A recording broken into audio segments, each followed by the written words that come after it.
Todos lo hacen. Esto fue lo que me dijo un amigo tras el primer intento de funa hacia J. Gulen. En su momento, no me comí mucho la cabeza con eso, estábamos jugando y simplemente olvidé esa frase. Tiempo después, por todas las grandes funas, una tras otra, esta frase volvió a mi cabeza, pero con una intriga mayor. ¿Por qué hay gente que defiende a una persona incluso cuando existen razones para cuestionarla? No estoy hablando de defender a alguien porque no hay pruebas, porque la información es falsa. Estoy hablando de algo diferente, de cuando alguien ve las acusaciones, las pruebas, está verificado y aún así busca cualquier cosa con tal de defenderlo. Así que para entender esto, quiero hablar de varios casos. Vamos con el menos grave de entre ellos. J. Gulen. Javier Sánchez Paños, mejor conocido como J. Gulen, youtuber conocido por hacer videos de curiosidades largos y detallados, y casi todos plagiados, solo con su voz por encima. Bueno, esto ya lo han de saber ustedes. Se volvió muy relevante por un video de Talken que volvió al tema la relevancia. A la fecha que escribo esto, apenas un par de horas J. Gulen subió un video en el que se define entre comillas sobre todos sus plagios. Y literalmente esta nota en Twitter resume bien el video. Lo intenté ver pero lo dejé a la mitad. Está saturado de memes, victimismo y ego. Ahora, solo me quiero enfocar en algo. Actualmente ya casi nadie defiende a J. Gulen, ya todos saben cómo es. Pero antes del video de Talken, era muy común que si criticabas a J. Gulen te dijeran cualquier cosa para justificarlo. Desde que él traducía videos y el encanto era su voz, que solo por su voz lo vale, y la que más me resonó en mí. Lo más importante es que entretiene.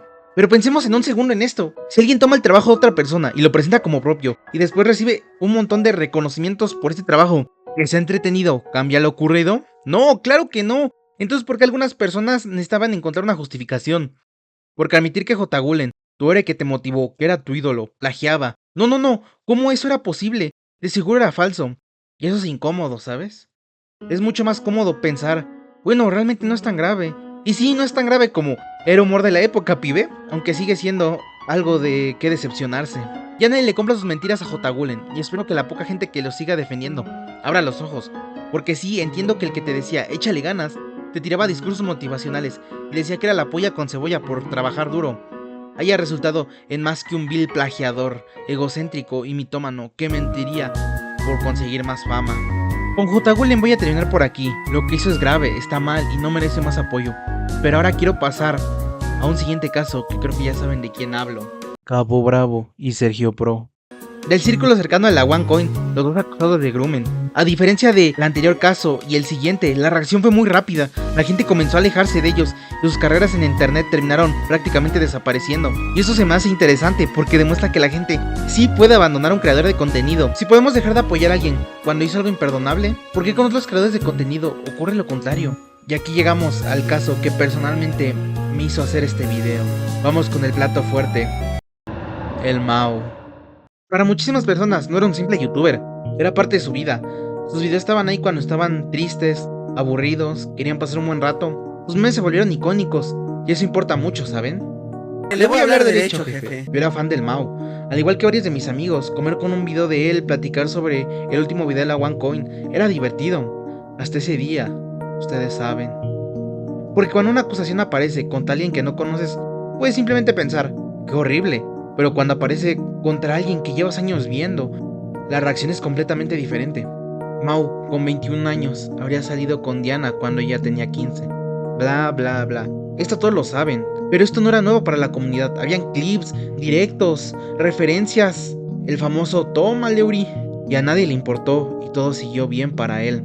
A finales de julio del 2025, un testimonio nuevo de un chico trans, y ahí todo explotó.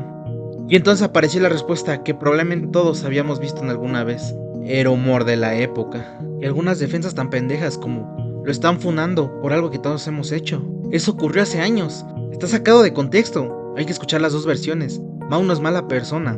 Algunas podrán ser preguntas. Por supuesto que hay que escuchar las diferentes versiones. Por supuesto que una acusación de internet no debería convertirse automáticamente en una sentencia. Pero hay una diferencia enorme entre pedir evidencia y buscar cualquier excusa para no aceptar la evidencia que ya existe. Y creo que hay uno de los problemas. Una de las razones de este comportamiento, nos encariñamos con los creadores, aunque nunca hayan hablado con nosotros. Los hemos visto durante años, los hemos escuchado contar sus problemas, nos reímos de sus chistes, los vemos equivocarse, sentimos que los conocemos, pero realmente no conocemos a esa persona, conocemos una versión de ella, la versión que decide mostrarnos frente a una cámara. Y ahí es donde aparece algo llamado disonancia cognitiva, que para quien no lo conozca es la tensión o malestar que sientes cuando tus ideas, creencias o valores chocan con tus acciones o nueva información. Entonces tenemos dos ideas que no encajan. Esta persona me ha hecho feliz durante años y esta persona ha hecho algo horrible. Aceptar las dos cosas al mismo tiempo es difícil y buscamos una salida, y la primera es más fácil. Y otro punto bastante fuerte: a nadie le importan las víctimas. Esto sonará fuerte y claro que lo es. Y lo admito, no soy un santo. Yo no me he interesado por las víctimas en estos casos. Y ojo, no estoy diciendo que es la obligación de nadie estar al pendiente de ellas. Pero simplemente tener algo de empatía es lo mínimo que podemos hacer en esos casos. Porque cuando empiezas a ver el mismo patrón repetirse una y otra vez, resulta difícil ignorarlo. Funan a alguien, aparecen pruebas. A una parte le dará igual, otra se quedará esperando cómo sigue la funa. Y muchos otros, su primer pensamiento será: esto no puede ser posible. Y saldrán a defender a su creador de contenido. Y ahí es donde debemos de tener un poco de simpatía, porque una víctima no debería de tener que competir contra millones de fans para que su experiencia sea tomada en serio. Eso no significa creer automáticamente cualquier acusación, significa algo mucho más sencillo: escuchar antes de defender, investigar antes de condenar y sobre todo, no convertir una situación grave en una guerra de fandoms. Ya solo para acabar, imagina que ese es un video de un tema que te gusta, le pones todo de ti, y alguien lo agarra, le hace zoom y lo narra por encima. Eso no te gustaría, ¿verdad? O mucho peor, una persona que quieras mucho, un hermano, hermana, un amigo, amiga, sea contactada por un youtuber mucho mayor, con intenciones no muy amigables. No creo que te agrade.